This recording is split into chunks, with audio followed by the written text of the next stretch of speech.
Welcome, my friends, and thank you for being here. If you enjoy the story, please subscribe, leave a like, and share your thoughts in the comments. Your support helps us bring you more dark and terrifying stories. Now turn off the lights, listen closely, and let the story begin.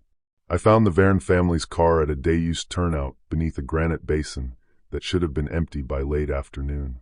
The basin sat off a spur trail east of Verestone Valley, beautiful enough to lure day hikers in, and broken enough to punish anyone who timed it wrong. I worked search and rescue for the Park Service. That meant people handed me the worst afternoons of their lives and trusted me to bring the missing back before darkness, weather, or water made rescue impossible. The rental SUV still carried the shape of a family outing. 2 child booster seats in the back. A pack of crackers on the floorboard. A folded paper map with the main valley routes circled in red marker. Across the top, written in broad block letters, were the words picnic in Lower Falls, as if he had meant to keep the day simple and clear. A woman's sweater hung over the passenger seat. A stuffed fox with one eye missing lay beneath the back seat, where a child had kicked it. The father's phone sat dead on the dashboard under cracked glass. Dispatch had handed me a thin family packet at the trailhead. Permit copy. Rental plate. Emergency contacts. One printout had come from the father's cloud after cell service failed. A breakfast photo from the lodge that morning. Father, mother, older daughter, younger son, clean clothes, paper cups. Everyone still smiling, because the day had not learned their names yet.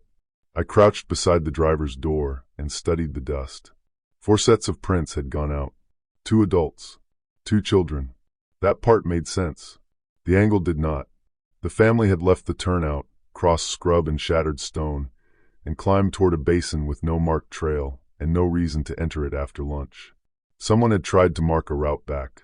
Blue painter's tape hung from a bitterbrush branch. A torn strip of map paper sat beneath a rock cairn the size of my boot. That told me more than the prints did. A calm family on a picnic does not start marking an exit. A scared father does. My radio rested on my shoulder strap, silent for half a minute, then cracked alive. Garan. Dispatch used my call sign on the job. My first name came from friends, ex-wives, and one boy who lived with his mother in Morrow Creek and answered my calls every other weekend, if school and baseball and the rest of a 14-year-old life left him room. I pressed the transmit button. Say again. A girl answered through a burst of static. Please come get me. Too young to be the mother. Too steady to be panic. The final word stretched thin and broke into a scratch. I pulled the radio off my shoulder and shut it down. Above me, the basin gathered the late sun in wide yellow sheets over clean granite. Snowmelt ran in a silver line down the rock face and disappeared into a crease that did not belong there. I knew this part of the park. I had worked carries out of gullies, hauled tourists off ledges, and packed a dead climber past those same boulders in winter.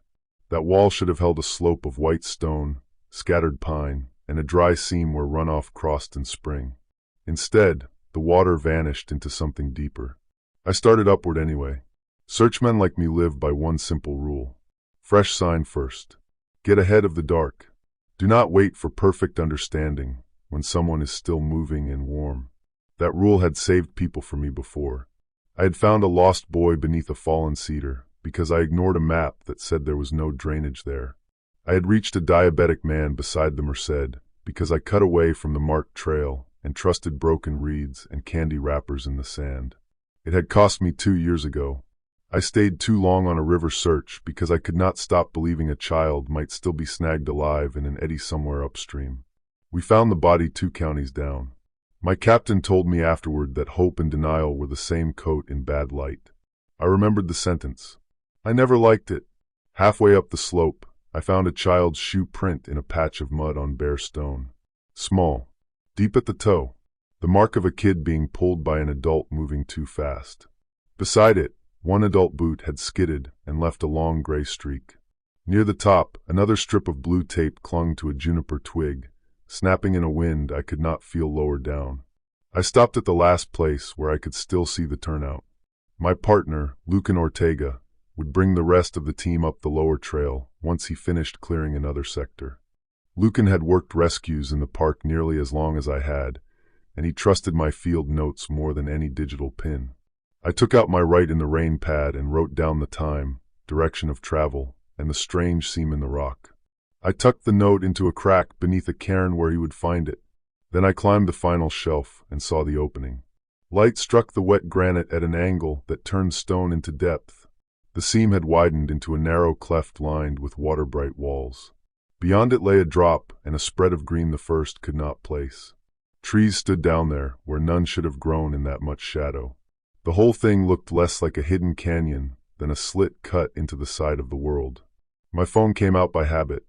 The screen lit, showed the map app for a blink, then filled with blue water and a location tag in the middle of the Pacific. I shut it off and slid it back into my pocket. The radio, still powered down, clicked against my chest. A child's voice came through the dead speaker. Mom said, "Stay where you can see us." I stared at it, then left it off. The gap carried prints into the dark. For going in, none coming out. I took my headlamp from my pack, hesitated, and put it back. There was enough daylight for a first push.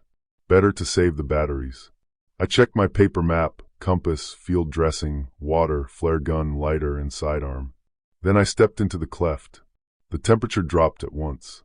Water ran over the stone beneath my boots in a film as thin as glass.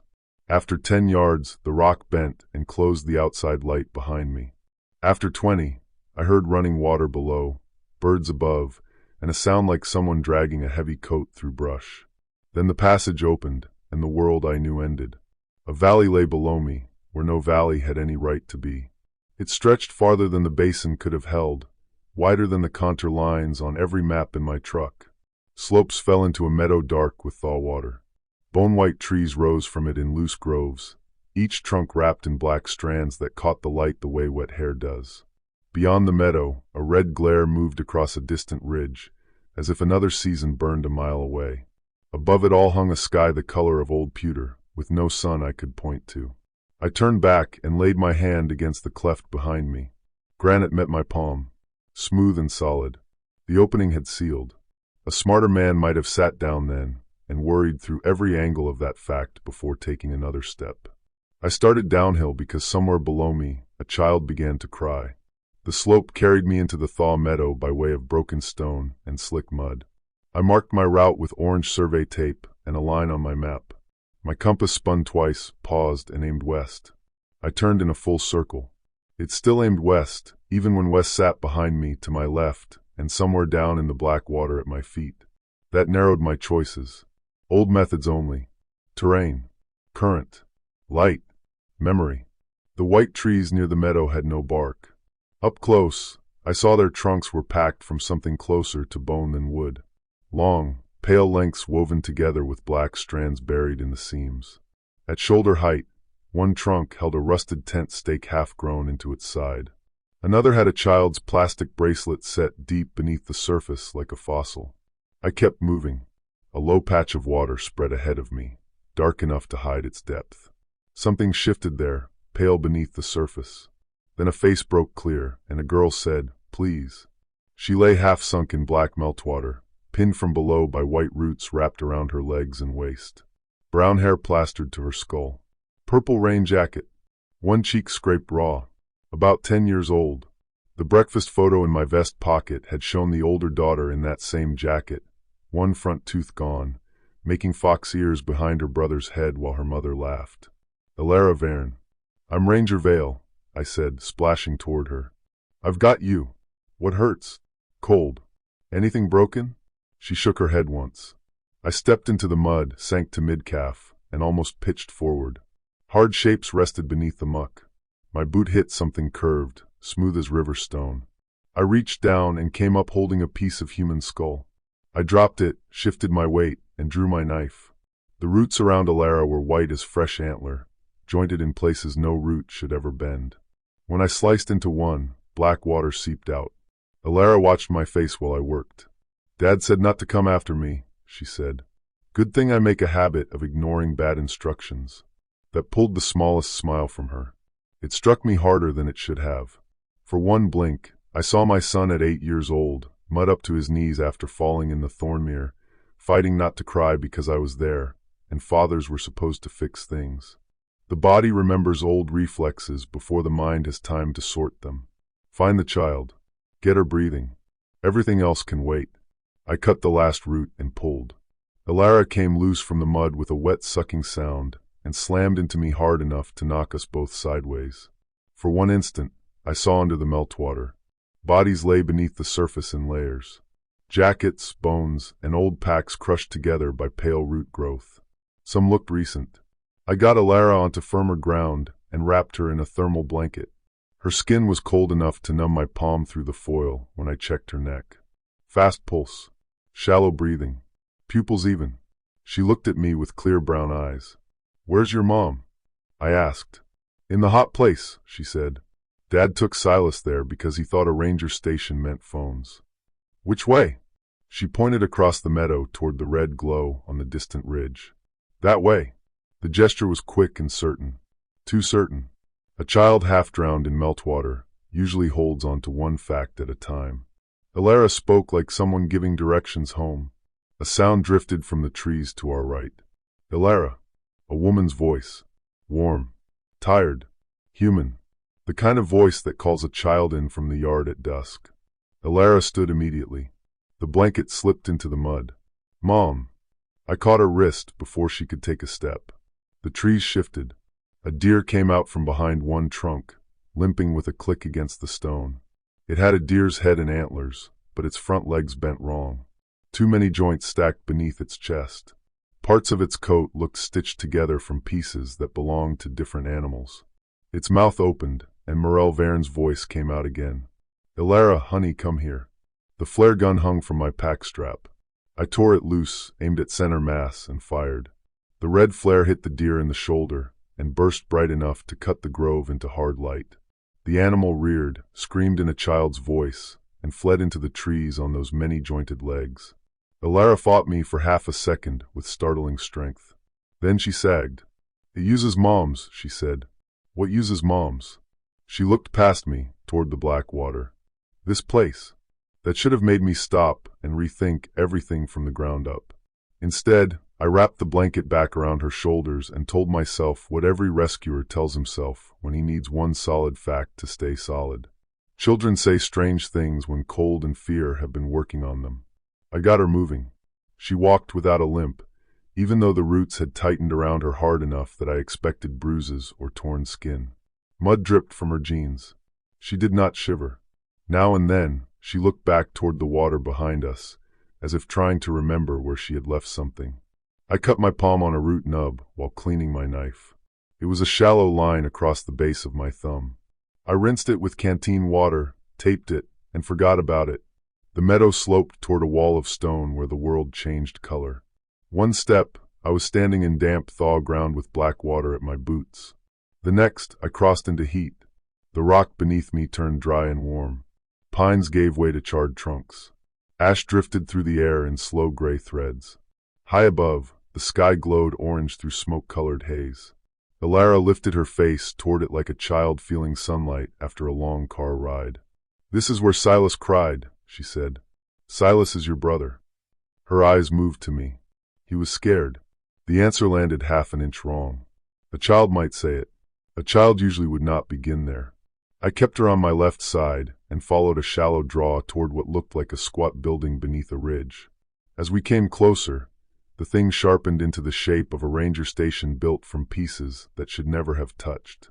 Timber beams, antlers locked into the corners like braces, a door lintel studded with human teeth, old green roof panels twisted over a frame of ribs and poles. Beside the entrance, a weathered sign still carried the ghost of a park emblem beneath the soot. I had seen stations all through the Sierra, one-room sheds and backcountry cabins built to cache tools or shelter a ranger from weather. This one wore that shaped the way a carcass wears crows. "Hello, the cabin," I called. A man answered from inside. "If you brought a shovel, leave it outside." His voice carried age, education, and enough pain to scrape every polished edge from the words. I pushed the door open and stepped inside, with Elara close behind me. The room held a desk fused into one wall, shelves grown from bone and wood, and a stove standing on antler tines instead of legs. A man sat half upright in the far corner beneath a blanket. He looked around 60. His gray beard had grown wild, and his skin was pulled tight over sharp cheekbones. From the hips down, his lower body disappeared into the wall. Pale growth had pushed through his pants and the planks around him, joining both into one thing. "I'm Garan Vale National Park Service," I said. "This is Alara Verne. We're looking for the rest of her family." The man gave one nod. "Orlon Graves. I taught geology at Fallow State College before I took a walk in the wrong season and lost 20 years. He said it the way a man gives his date of birth in a clinic waiting room. Too far beyond disbelief to spend strength on it. I set Alara on a stool beside the stove and crouched near him. Dark wet patches stained the blanket where tissue met the pale growth. He noticed where my eyes went. "You can skip the decent silence," he said. "The wall reached my legs 3 shifts ago. I stay alive until it wants those legs somewhere else." I opened my medic kit. "Can you feel any of it?" "More than I deserve." He watched me sort through gauze, then tipped his chin toward my chest. "Keep the phone and radio dead. That comes first. This place hates current. Every charge you wake up rings a bell for it." My radio talked while it was off. Of course it did. He gave a dry laugh that ended in pain. I asked about the family. He answered in broken pieces, each one dragged out at a cost. A man and a woman came through. Boy crying. Woman bleeding from the side. Man had a cut on his arm. They passed here 1 turn ago, maybe 2. Went toward rot, because green looks like mercy to people who still trust it. He shifted, swallowed, then breathed shallow until the spasm passed. "Listen now, and don't make me say it twice. The wounded get marked first. Cuts, breaks, heavy blood loss. This valley gets hooks into any place the body has already opened. If someone dies here and later walks, do not bargain with what comes back." His eyes moved to Alara. He made no effort to hide it. The girl crossed over. Alara swung her feet. "You said that before." Orlon went still. "When?" I asked. "Yesterday when the rain came." Orlon shook his head once. "She was not here yesterday." I found his pulse thin, fast, and real. His pupils reacted normally. A living man. Long entrapment. Plenty of reasons for his hours to blur. A useful explanation offered itself, and I accepted it because I wanted to. Orlon saw that too. "You have rescue habits," he said. "I had them in my own field. We both think a hard thing will turn soft if we keep working it." He nodded toward the papers on the table beside him. Topographic sketches, water lines, angles, a map redrawn so many times the folds had turned fuzzy. "The exit comes second. There's a seam in the outer wall. It opens when light-off thaw water hits the west face right. Minutes at best. Longer if the valley wants the door open. Carry something wounded to the seam and watch how eager the stone gets." That sentence sat in the room like a snake beside my boot. I looked at Alara, then looked away. Orlon kept talking slower now. "The seasons lie beside each other here. Thaw, fire, rot, freeze. Boundaries move. Order mostly holds if you live long enough to map it. The valley builds from whatever enters. Wood, wire, cloth, bone, skin, memory. Nothing wasted." He caught my sleeve with a grip that had almost no strength, but all the force in the room. "You can still save the untouched ones. The boy. Maybe the father, if luck stayed with him. But if the girl died in black water and walked later, the valley has a hand inside her." "She's breathing," I said. "She talks. She knows her name. A crow can learn how to use a zipper. That does not make it your daughter." Alara leaned toward me and whispered, "He gets mean before the change." Orlon closed his eyes for one beat. "That is also true. I should have listened then." Every rule he gave me matched something I had already seen. But Alara sat 3 feet away, wrapped in foil, her small shoulders hunched, cheeks scraped, damp sneakers planted on the floor like any lost child in shock. I had worked enough scenes with children to know how adults fail them by deciding too soon that they are already gone. That belief lived deep in me, hot and stubborn. The valley only had to press on it. "I need the family," I said. Orlon gave me the look old cops and fire captains give when they watch a man choose the wrong hope because it hurts less than the right one. He tapped the top page with a yellow nail. A sketched throat of stone. A shelf. A seam. Notes about water glare and mirror line. "Take the map, and when the next shift comes, shoot me through the mouth." quick and straight. Once the wall takes my chest, I stay aware longer than you would like. I had put down deer with broken backs. Once, after a rockfall split a climber open to the pelvis and left him somewhere no helicopter could reach before dark and snow, I had shot him too. Mercy was not unfamiliar to me. Still, I said, I'm bringing help. Orlon smiled with one side of his mouth. You're bringing a map. That will have to be enough. Alara slid down from the stool. Silas is waiting. I took Orlon's pages, made a promise I had no way to keep, and led her back into the heat. Beyond a shelf of cracked stone and dead manzanita, the fire gave way to wet green darkness. The rock corridor opened beneath trees heavy with shelf growths the size of dinner plates. Rain tapped against the leaves above us. Water slipped down my neck inside my collar. The ground sagged like mulch over things worse than mulch. The valley kept revealing its ledger, but I moved faster now and allowed less of it inside my head. A blind made from trekking poles and old coats. A fork grown into a branch. A collapsed tent half swallowed by fungus and roots. Enough to know the place had been doing this work for a very long time. The deeper we went, the more Alara seemed to know when to duck, when to turn, and when to avoid the darkest patches under the trees. Each time, she looked at me the way a child looks when she is pleased to be helpful. I told myself that was all it meant. I found the parents because I heard the father first. Stop there. The voice came from ahead and to the right, behind a screen of broad leaves. I froze and raised one hand. A man stepped out holding a branch sharpened to a point. Late 30s. Broad shoulders. Beard grown in. One sleeve dark with old blood. In the breakfast photo, he had been clean-shaven and grinning over a paper cup. Fear had been working on him since then. Dorian Verne? I asked. His eyes went to Alara. Everything in his face broke and hardened in the same instant. Behind him, beneath a rough shelter made from bent branches and layered ponchos, a woman pushed herself up on one elbow. Morel Verne. Blonde hair stuck to her forehead. Face gray from blood loss. Her right side bound with strips torn from a shirt printed with little yellow oranges, the kind of cheerful thing someone buys for a family trip because it looks good in pictures. A little boy crouched beside her, clutching the eyeless fox from the SUV. Silas. Morel saw Alara and made a sound somewhere between a sob and a laugh. Dorian took one step back instead of forward. You found her? Morel said. Where? Dorian asked. In the thaw meadow. He looked at me, then at Alara again. His hand clenched around the sharpened branch until his knuckles went pale. She fell into the black water yesterday morning, Alara said. Dad told me to hold the branch. Dorian flinched like she had hit him. I moved slowly, keeping my hands where they could see them, and brought them up to speed. Ranger. Search and rescue. The outer team should be near my note by now. I had a partial map from a trapped survivor and a likely route toward an exit if the light held. For the moment, I kept Orlon's warning about Alara to myself, because I needed the whole family moving before I divided them any further. Dorian did it for me. She came back wrong, he said. Morel turned on him instantly. Dorian, you saw it. I saw my daughter come out of the trees. She came out after the pool took her. Alara stood wrapped in the foil blanket and watched her parents argue over her as if she were weather rolling in.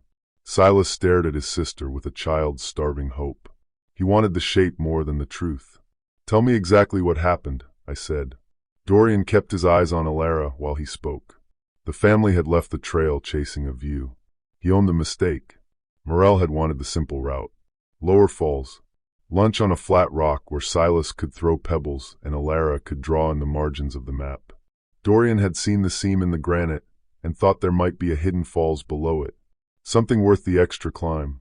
Once they were inside, the phones died and the world changed. Alara slipped near the thaw pool while he was pulling Morel up a bank. He had gone in after her, surfaced coughing black water, and seen his daughter below the surface with white roots dragging at her. Morel had held him back because the mud around the pool began moving like something waking up. They lost sight of Alara. An hour later, maybe less, maybe more, Alara walked out from between the trees, dry from the waist up, and asked where Silas had gone. After that, every hiding place became a path, Dorian said. Every time they thought they were tucked away, something found them. She would look in one direction, and a route would open. She would say she was cold, and the whole place would change. Morel swallowed against the pain. She knew where water was. She knew when the rain would stop.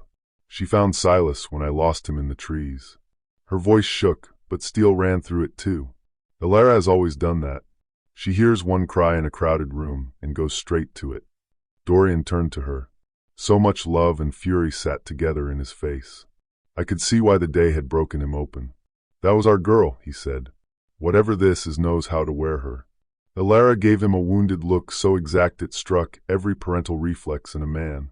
And there was my mistake in its cleanest form. I had watched fathers harden the wrong way before. I had seen shock make decent men cruel, just to keep themselves standing. So I looked at Dorian through old damage and trusted my pity more than his field report. I checked Morel's wound. A jagged cut crossed her lower ribs, deep enough to worry me, already warm around the edges. I gave Morel water and a pain pill. "We move now," I said. "The entrance is real. I have a map." Dorian's mouth tightened. "With her? With all of you?" He looked at me the way Orlan had, only younger. Silas tugged at Morel's sleeve. "Mom, I heard you in the trees." "You're hearing lures," I said. "Nothing answers unless you can see the face attached to it." Silas nodded, but his eyes slipped back toward Elara. The rain eased. Green light shifted through the leaves. Elara turned her head toward the grove beyond the shelter. "He's close," she said. "Who?" I asked. "Silas." Silas blinked. "I'm right here." Elara pointed past him, into the trees. "The other one." Dorian moved first, branch raised. I took Morel under the arm and pushed in behind him, with Silas tight against my side. We crossed a runnel lined with half-buried gear. A cracked bear canister. 3 trekking poles. A metal lunchbox from some cartoon I half-remembered from Oren's childhood. The valley had been collecting families longer than any missing person board in the ranger office could explain. The runnel opened into a blind made from raincoats, rope, and a frame of pale curved bones driven into the mud. Inside sat another Silas. My mind rejected him immediately, because my hand was already gripping the real boy's shoulder. But the child in the blind wore the same green dinosaur shirt, the same dirty cheeks, the same fox sewn onto one knee. "Mom," the blind boy called. Morel cried out. Dorian shoved her behind him. Elara smiled. Then the blind boy's mouth stretched too wide. Its jaw split at the corners, and the call came again in Morel's voice. I drew my pistol and fired once. The thing folded backward into the blind. Under the shirt and skin, there was almost nothing but wet pale growth bound into the shape of a child. Silas screamed and locked himself around my leg. The shot changed the grove. Every tree around us began answering in stolen voices. Men calling for help. A woman asking for water. A child laughing from too many directions. Dorian drove the sharpened branch into a shape rushing the edge of the blind, and all I caught was antlers and a human hand wired into fur. I shoved Silas ahead of me. We ran. The boundary into freeze struck us just beyond a line of standing dead trunks. Rain turned into hard white crystals that bit my face. The ground glazed beneath a skin of ice that thickened with every step. Morel stumbled. I hauled her upright. Silas clung to my pack strap. Elara moved through the cold as if she had finally found her weather. Orlan's notes named a west seam and a mirror line at dusk. I pulled the pages out beneath the cover of a rock shelf while Dorian crouched with the branch across his knees and Morel breathed through her pain in short, hard bursts. The sketch showed the entrance basin from inside, or close enough. A freeze chamber fed into a narrow granite throat. Beyond that, thaw water on a ledge threw light toward the seam at the right angle. Orlan had marked and crossed out routes so many times he had nearly worn through the page. "We go by the ice run," I said. "Up the broken pillars to the throat." Dorian glanced at the compass hanging from my thumb. The needle spun like a toy. He gave a humorless bark of laughter. "Good. At least something here still knows how to joke." Silas had started crying quietly. Morel set one hand on his hair without looking at him. Elara sat on a stone and watched white patterns spread through the ice at her boots. I had one powered tool left that might give me an edge. A spare radio battery wrapped in plastic inside my pack. Orlan had warned me. I knew that, but the seam might open and close within minutes. Morel was fading. Dorian's cut had soaked through his sleeve again. A clean burst of signal. Maybe contact with Lucan, or anyone outside, could save all of us. That is how bad choices speak. They borrow the language of responsibility. They stand in your own uniform and call themselves rescue. I clicked the battery into the radio and powered it on. The valley answered before any human voice could. The ice beneath us cracked in long, reaching lines. The trees across the basin leaned as if struck by wind, though my face felt nothing but dead cold. The radio speakers screamed with overlapping words. Some belonged to Orlan. Some belonged to Alara. One belonged to Oren at 8 years old, asking if I could come to Korea one day after I had already told him I could not get off shift. I killed the radio and threw it. It skidded across the ice, struck a white trunk, and vanished when the trunk opened along one seam and took it in. Shapes moved beneath the ice. Long, pale bodies weaving together under the blue skin of the basin. "Run," Dorian said. We did. Morel lasted 6 strides before her wounded side failed. She dropped to one knee and slid. I went down for her. Dorian grabbed Silas. Alara stood still. A section of ice sheared beneath Dorian's left leg. He plunged thigh-deep into black water webbed with white growth. He caught the edge with both hands and swore through clenched teeth. I reached him and saw at once that he was trapped. Pale roots had wrapped around his boot and lower leg beneath the ice, pinning him in a snarl of old bones and branches. His face had gone chalk white. "Pull," he said. I braced and pulled. Nothing moved. The roots only tightened. Through the clear ice, I could see them crawling higher around his calf. Morel dragged herself to him. The bandage at her side had come loose. White threads, thin as worms, pressed out through the blood at the wound and twitched in the cold. That was the final proof. Orlan had been right from the first sentence. "Garan," Dorian said. "Take Silas. I can cut you free. You can cut the leg off. You don't have the time." His eyes flicked toward Alara. She had moved closer to the basin, and now stood with one palm against a bone-white trunk. Cracks spread from her boots in clean branching lines. "Leave her," Dorian said. Morel slapped him weakly. "Stop. She's already gone. She is standing right there. She is the reason every road goes deeper." Alara turned toward him. Her face held hurt, anger, and something older than either one. Silas sobbed. "Dad, please." Dorian reached for his son, and caught only Jacket when I pulled the boy back. "Listen to me," he said to Silas. "You stay with the ranger. You do what he says. You do not follow any voice you hear unless you see his face." "Dad." Dorian looked at me. "You still trying to save all of us?" I opened my mouth and found the words had run out. Morel made the choice for me. She lifted one hand from the ice. The rootlets at her side had spread beneath her shirt, tugging the fabric inward with tiny jerks. Her eyes were clear. Her mouth trembled once. She looked at Silas, then at me. "Do it before he sees more," she said. I had the pistol in my hand before I knew I had drawn it. The shot in the grove had been for a mimic thing. This one was for a woman trying to spare her son one more image. I stepped around Silas so he would see less, pressed the muzzle to Morel's temple, and fired. The sound cracked across the basin and came back from the trees in half a dozen stolen voices. Morel folded sideways into Dorian's arms. For 1 second, he closed his eyes against her hair. Then he opened them, and there was no anger in them for me at all. That made it worse. "Go," he said. Something struck from below. A ridge of blue shattered toward us. Dorian jerked as roots dragged his trapped leg deeper. He shoved Morel's body away from the opening and drove both palms against the edge, holding himself high for one final second. I grabbed Silas under the arms. Alara watched with that terrible calm. Dorian looked at his daughter, then looked away from her. It was the smallest movement in the world. It felt like a mountain giving up. "Save the boy," he said. Then the ice gave way beneath his chest, and the basin took him.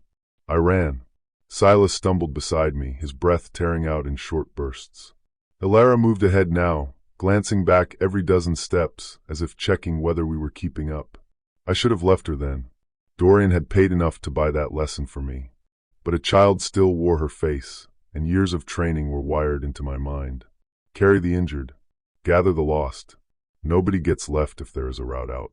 The granite throat Orlan had drawn rose from the freeze basin in a line of broken pillars and slick stone. I pushed Silas through first, then climbed after him into a narrow passage where blue ice gave way to dripping walls. My tape palm throbbed. I tore the tape back to check the cut. White fibers sat beneath the skin around it, firm and branching like the first roots under thin soil. I wrapped it again and said nothing. The throat opened onto a shelf above thaw water. Beyond it stood the seam in the granite wall, a smooth panel leaning slightly inward, wet with runoff from above. Thin evening light reached the shelf at a low angle. Orlon's mirror line. The exit was somewhere on the other side of that stone, if I could catch the light right. I set Silas behind a boulder and took out my signal mirror. A steel square with a sight hole. Standard backcountry gear in this country. It might be enough to throw the glare from the thaw water into the seam and wake the opening. Alara stood 10 feet away at the shelf's edge. Her hair had dried, though no fire had touched it. Mud still streaked her jeans. She looked like a child after a brutal day on a trail, right up until you met her eyes and saw a patience there that had never belonged to any 10-year-old. Silas first, I said. He clutched the stuffed fox and nodded, not understanding what he had agreed to. Alara said, "You can all come if you hurry." That sentence broke something inside me. Orlon in the station. Dorian under the ice. Morel asking me to spare her son one more sight. Every bad choice I had dressed as hope stood up at once and called itself by its real name. I looked at Alara and finally saw both truths together. A girl had died in Blackwater. Something else had taken the shape her parents could not bear to leave behind. The valley had opened itself around my refusal to admit that. It had guided us from chamber to chamber by the oldest rope there is. Love. You knew the way because you were part of the way, I said. Alara's face went empty. Then it became older. I was cold. A child's answer and the valley's answer, spoken in the same breath. You opened the paths. I showed you where people were, so the valley could feed. Her gaze shifted to my wrapped hand. It likes you now. That was true. The cut had become a claim. Carry enough of this place in your blood, and the door would treat you as a hinge instead of a traveler. If I forced Alara through, if I dragged my own infected body after her, I would not be rescuing victims. I would be opening a road. I angled the mirror, caught a strip of late light off the thaw water, and drove it onto the seam. The granite brightened. A dark line appeared, thin as a pencil mark. Water on the stone climbed upward against gravity in silver beads. Alara smiled. There. White roots pushed from the opening line at once, reaching toward the outer world before the gap had widened a foot. The valley was already stretching out. Silas stood behind me. Garan. I kept the mirror steady with one hand and drew the pistol with the other. Alara saw it, and for the first time since the meadow, she looked truly young. Don't, she said. The word cut clean, because for one tiny sliver of a second, I heard the real girl inside it. Maybe Orlon had been wrong in one small way. Maybe the valley never took anyone whole. Maybe some scrap stayed awake inside the thing that wore their shape. That possibility made the choice worse. It did not change it. You should have been the first mercy, I said. Tears filled her eyes. I want my mom. So did Silas. So did every father and son and husband and wife whose bones held this valley up. I shot Alara through the heart. She fell backward onto the stone shelf, small and sudden and horribly ordinary. Blood spread beneath her jacket, red in the failing light. The roots pushing out from the seam jerked once and pulled back a few inches, as if a line had gone slack. Alara's chest rose one more time. Her mouth moved. Cold, she whispered. Then the valley took what remained of that voice away. Silas screamed and lunged toward her. I caught him around the chest and dragged him back. He kicked and fought until the opening widened enough to show the real world beyond. Dusk over familiar granite. Pine tops. The last gold light where it belonged. There's the way out, I told him. You run to the first person you see. Tell him there is a seam in the rock, and it has to stay shut. He stared at the opening, then at Alara's body, then at me. Children adapt to horror faster than adults because they still believe action can repair it. He needed a task. I gave him one. I shoved Orlon's map packet into his jacket. Dorian's wedding ring had ended up in my pocket at the basin when I steadied him on the ice. I tucked it into Silas's hand. For your dad, I said. He closed his fist around it. Come with me. I tried. I dragged Silas toward the seam with my bad hand on the back of his jacket and my good shoulder pressed into the gap. Cold evening air from Verstone Valley hit my face. Clean. Real. Then my right arm locked. White growth burst from the cut in my palm and drove into the seam like a stake through a hinge. Pain shot up to my shoulder. I shoved harder. The stone held at the outer edge of the opening. The roots began reaching again, slower now. Testing. There was one move left. I dropped the pistol, snatched the flare gun from my belt, and fired it into the thaw water above the shelf. Steam erupted. The angle of light broke as the water surface shattered and ran. The seam shuddered. "Go," I said to Silas. I put my left hand on him and launched him through.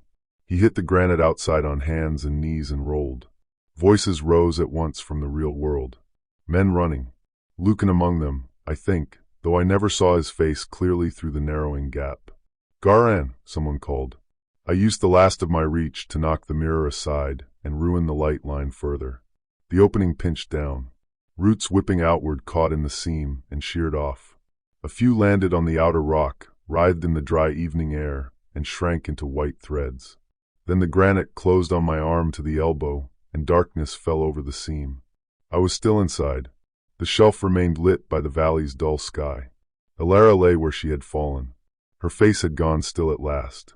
I sat with my back against the granite and looked at my right hand. From thumb to wrist, the skin had turned pale and hard, more horn than flesh, with black threads running beneath it toward the sealed seam. Every pulse beat sent pain through it, though the beats themselves felt farther apart than before. Outside, muffled through stone, came the thud of boots or hammers, and men striking the wall and calling my name. I answered once. The stone carried my voice away from them and returned it from somewhere deeper in the valley. Older, calmer than mine. "Silas." I shut my mouth. That was the final debt. The valley had my root now. My voice. My habit of calling the lost toward me. It had taken Orlan's knowledge, Dorian's love, Morel's body, Alara's shape, and enough of my blood to learn the sound a ranger makes when he wants someone to trust him. I could still choose what to do with the time left. My knife rode in the sheath on my belt. I drew it and started carving into the stone beside the sealed seam. Arrows first, then words deep enough for a glove or a flashlight beam to find if the door ever opened again. Keep out. Use no power. Shoot the returned. Save the untouched. The blade skated across granite and bit where it could. My bad arm kept stiffening. I switched hands, cut slower, and kept going. The habit Orlan had named in me had not died. Rescue still sat at the center of my bones. It only had a new shape now. Narrower. Meaner. Honest. By the time I finished, the sky over the thaw shelf had changed color. That did not mean much here. I could not stay on the shelf. The stone had started taking my shoulder. White spurs pushed through the fabric of my sleeve. I got to my feet and found I could still walk. So I walked deeper. At the fire station, Orlan had become part of the wall up to his collarbones. His face still lived. His eyes found mine when I stepped inside. "You stayed," he said. "The boy got out." He took that in. A kind of peace crossed his face, though peace is too soft a word for what men like us get at the end. "You learned late," he said. "That is still learning." His mouth twitched. "Do me that favor now." I had left him alive once because I still believed time would bend. It had cost others. I did not repeat the mistake. I put the pistol in his mouth and fired. The station shook. Dust drifted down from the rafters. Outside, voices started up in the fire corridor. Men and women and children, all using words someone somewhere had once needed to hear. "Water here. Help me. Dad. Garan." I took Orlan's remaining maps and fed them into the stove. There was no reason to leave the valley a cleaner guide to itself. The flames licked blue for a moment, then settled. After that, the work changed. I learned where the bone trees grew thin enough to pass. I learned that silence drew less notice than argument. I learned that the valley favored grief because grief will follow a voice farther than fear. My right arm hardened to the shoulder, then across the upper chest. I stopped feeling hunger in any useful way. Sleep came in short snaps against stone. Once, in freeze, I found a fresh set of boot prints crossing the blue basin. A man had come through after me. Maybe a hiker. Maybe a ranger. Maybe Lucan, because Lucan would go farther than good sense for me. I tracked the prints to a stand of white trunks where strips of orange survey tape fluttered from the branches. My tape. The valley had saved it, then hung it where another rescuer would trust it. I cut every strip down with my left hand and burned them in a hollow of black ice until the flames died on their own. That was rescue now. Deny the valley clean paths. Ruin its lures when you can. End the trapped before the next shift uses them. Move fast when a real human cry breaks from the rest. Move slower when hope starts feeling warm and easy. The valley kept taking pieces of me. My left hand stayed flesh and did the careful work. My right became pale and jointed and strong in ways no hand should be. My voice changed too. Sometimes I tested it and heard, beneath my own words, a second cadence rising from the stone. Calm, capable, trustworthy. The voice of a man in uniform telling you help had arrived. The first time I heard that second layer, I bit the inside of my cheek until blood ran, just to anchor myself in what was mine. Outside, I like to think Silas lived. I like to think Lucan took the boy's warning, Orlon's maps, and Dorian's ring, and built a wall of signs and chain and armed men around that basin. I like to think my son Oren heard some trimmed-down official version about his father lost on duty in a rockfall zone, or washed off trail in a storm, because the true story would only hand him a door he might spend years trying to reopen. Those likes are all I own now. The facts are fewer. The seam opens when light and water and granite line up just right. The valley prefers the wounded, the grieving, and the loyal, because each of them makes a man carry what he should put down. And anything wearing my shape can still use a ranger's voice. The last time the door opened, I stood in the dark just beyond it and watched dusk pour across real stone. I heard voices outside. Searchers, maybe. Campers somewhere off route. One woman called into the gap for her husband. Every part of what remained of Garan Vale wanted to answer with the truth. Go back. Leave the seam. Get clear of the wall. The valley rose inside me with my own calm and offered a better line, one I had used 100 times on frightened strangers in snowfields and ravines. Stay where you are. I'm coming to you. I put my pale hand over my mouth and drove my teeth into the hard flesh until chips of it cracked loose. The voice still slipped out between them and drifted through the opening into the evening beyond.